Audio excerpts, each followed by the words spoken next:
Sunshine City and Sunshine State. Welcome to the Sierra Club, Florida state headquarters, right here in St. Petersburg. Many of you were here 3.5 years ago, November 2012, when we had the grand opening of this building. And we are here to celebrate today, not just the launch of a new campaign, but the success of this building and the success of solar, renewable energy, and energy efficiency programs in this country and in this city. So it's great to have you all here today.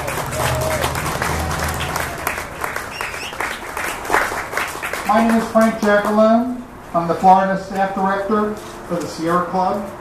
I supervise our organizing staff, and I serve as Chapter Director for Sierra Club, Florida. So I am going to turn it over to a superstar here in St. Petersburg, the chair of Sierra Club Suncoast Group, Lisa Hinton.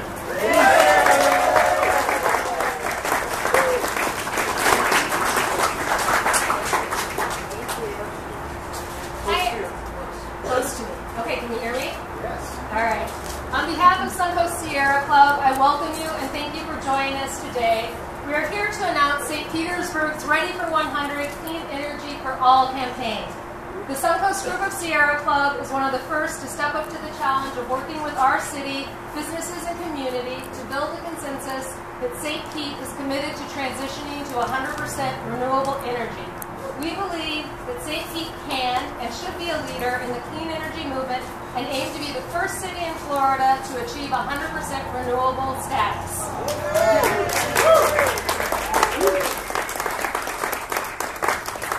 We are inspired by Mayor Rick Kreisman's executive order on sustainability, his signing of the Declaration of Local Leadership, and the Star Communities Initiative. We will get St. Pete to 100% clean energy by utilizing the 4 E's: economy, environment, equality, and efficiency. The sun shines here, let's use it.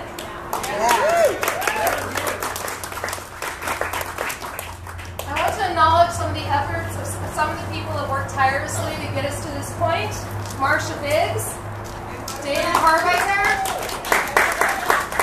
Linda Dunler, Bill Compton, Frank Jackalone, George Root, Andrea Anderson, Tim Martin, and Kathy Harrelson. I'd also like to introduce our new partners from Inspired: Emily Gorman, Lee, James Scott, and Dinesh Jamal. They're going to be organizing our community efforts and our educational campaign. So we're really looking forward to working with them and getting this off the ground. We welcome you to work to build a consensus among the business community, with property owners, and with the citizens of St. Pete that our city is ready for 100. Please make sure if you haven't that you signed in. I see you all have stickers, so you must have, because we want to know that you are ready for 100. And we look forward. Our next event is going to be the film The Future of Energy on April 21st at the St. Petersburg Museum of History. We look forward to seeing you all there. And thanks again for attending and being part of St. Petersburg's robust and sustainable development. Thanks so much.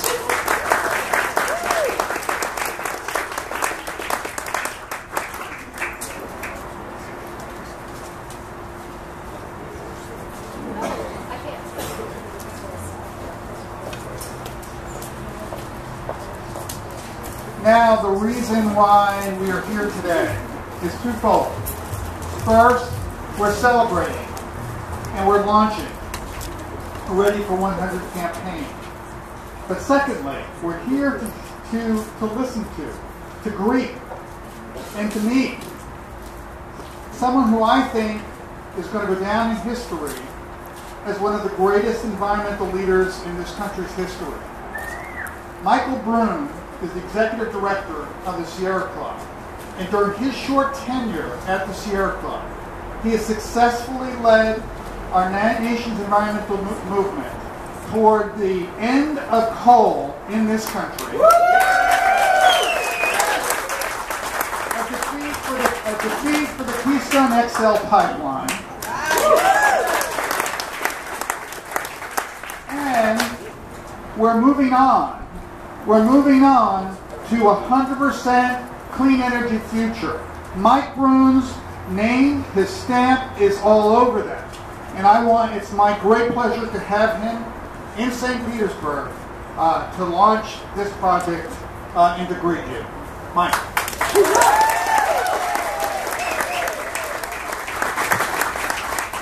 Hi, everybody. So it's really great to be here today for a couple of reasons. First, this is awesome. And I'm really interested to hear in a couple of minutes about the success of this building over the first 3 years and how the building has been able to produce more energy than it consumes. So it's not even a net zero building anymore. It's a clean energy positive building. But it's particularly gratifying to come here to talk about 100% clean energy because in Tampa is the location of my first Sierra Club meeting 6 years ago. It was 6 years ago, across the bay, where the Sierra Club Board of Directors had its meeting, and I had just been hired. And we had a discussion about the long-term future of the Sierra Club and what kind of organization we wanted the Sierra Club to be, what we stood for. Not just what we stood against, but what we stood for. And this was in February of 2010. And at the time, we were looking at what could the Sierra Club do that could be most impactful on climate change. What single thing could we do could have the biggest effect on clean energy, and how could we unite communities all across the country? And so what we decided then was that we need to invest in our grassroots, we need to invest in people, and we need to invest in organizing to produce a vision that would inspire people across the country. At the time, in February of 2010, activists, community organizers, and activists all across the country had worked together to stop about 160 new coal-fired power plants all across the country. And so let's think about what we've done in the last 6 years. And I want to talk about the thing that has been the most historic in the last 6 years. What has been the most historic thing that we've seen in the last 6 years has not been the fact that we have been successful in stopping the construction of almost every new coal-fired power plant that was proposed from one coast of the country to the other, although that's pretty awesome. That's awesome.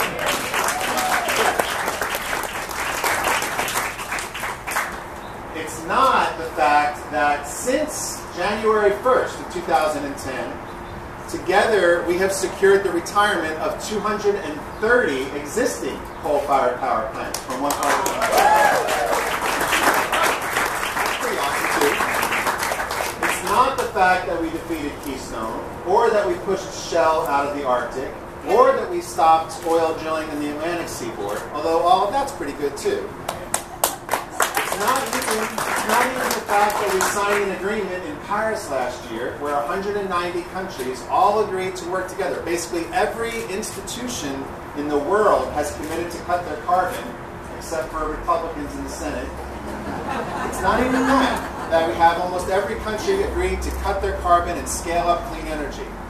The thing that is most important, the thing that is changing the world right now, is that because of all of this activism, because of people in the 1970s and the 1980s and the 1990s who began to install solar on the rooftops of their churches, of their businesses, of their homes, who advocated at the local level, at the state level for renewable portfolio standards, because of activists who stopped new coal plants, who shut down existing coal plants, who began to shut down natural gas-fired power plants, because of all of this work, because of people who invested in electric vehicles, who bought their own electric vehicles, who pushed cities like St. Pete to invest in electric buses, because of all of this, what has happened is that clean energy is cheaper than dirty fuels. Yes.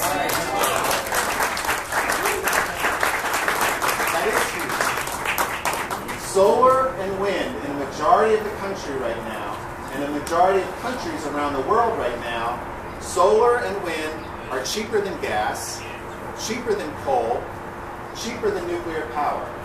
The solutions are cheaper than the problem. So what does that mean?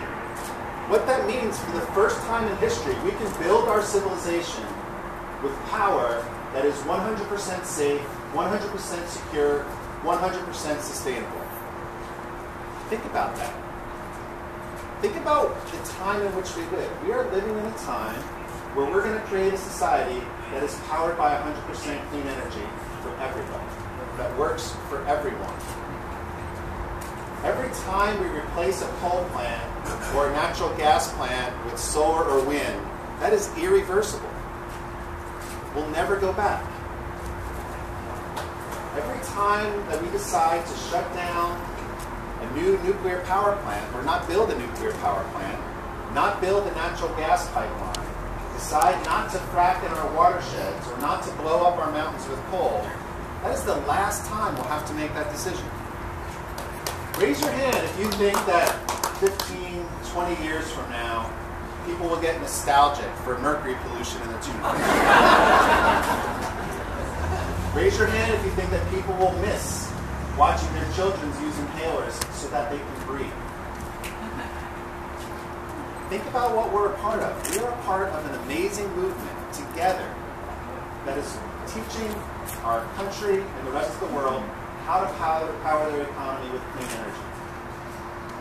So what you all know, the reason why you're here is because you're activists. You know that this will be a fight. You know that companies like Exxon, Chevron, Shell, or Peabody Coal, you know that there are governors across the country who are going to double down on this fight. And they will want to cling to fossil fuel power. So what do we need to do? We need to do three things. Organize. Organize. And organize. That's all we need to do. Talk to your friends. You need to bring your cousins, your grandparents, your grandkids, your neighbors, your frenemies, everybody, because we can work together to build an economy that's powered by clean energy. What we know is that the challenge of climate change is only getting more severe. It's only getting more stark. There's a powerful article in the New York Times today about the threats that climate change posed, not to society 80 years or 70 years or even 50 years from now, but in this generation. We know that the challenge of climate change has never been more extreme, has never been more severe. But what we also know is that changing the way in which we get our energy isn't just a problem for us to solve, it's an opportunity for us to seize. We don't need to build pipelines that divide our country in two, and we can invest in clean energy that will bring us all together. We don't have to be exporting natural gas or exporting coal, and we can be exporting clean energy solutions. So I'm thrilled to be here in St. Petersburg. I'm thrilled that this is one of the first cities to ignite this movement for 100% clean energy. And I will be back here for the victory party this November. But in the meantime, we need to organize. We need to fight. We need to be smart. We need to be hopeful and visionary about the future that we're working to create. It is good for us to stop fracking in every state that we can. It is smart for us to organize against every coal plant and coal ash dump site and coal mining site in the country. It is imperative that we organize for strong national and global standards for clean energy. But we have to be willing to articulate a vision for what we stand for. We need to be making sure that when we advocate for clean energy, we're advocating for policies that work for everybody. In particular, for low-income communities, communities of color that need to be locked into the benefits of a clean energy economy, just as they've been locked out of the benefits of the growing economy of the past. We need to make sure that we are inclusive in our organizing, and that we bring communities together around a unified vision that works for everybody. Just like this building is an example for the rest of the country for how we can bring about increased prosperity through clean energy investments, what happens in St. Petersburg can be an example for the rest of the world for an economy that's based on 100% clean energy that works for everybody. Thank you very much.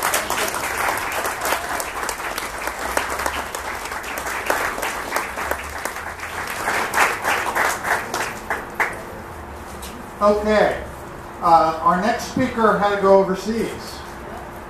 We had actually invited Mayor Rick Kreisman to be with us today, but he turned us down, and it was, what's going on here? He's one of our best friends. He's not coming to this to meet my crew. He's going to a baseball game. He's going to a baseball game in Havana, opening up new possibilities for community.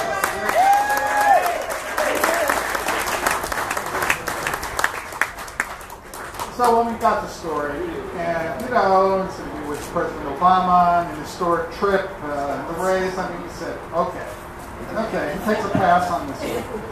All right, but we have a very, very able replacement, somebody who is a great friend of the Sierra Club, a great friend for clean energy, the sustainability coordinator for the city of St. Petersburg, Sharon Wright, is here to represent Mayor Kreisman today.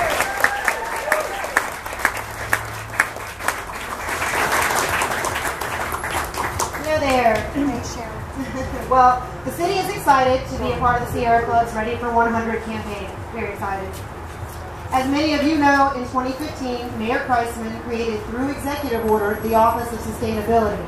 And as I have learned, our leaders and our city departments have been implementing sustainable projects for years. So I am very appreciative of city leadership and the community here for the opportunity to work throughout city operations and with you and the rest of the community on challenges like 100% clean energy.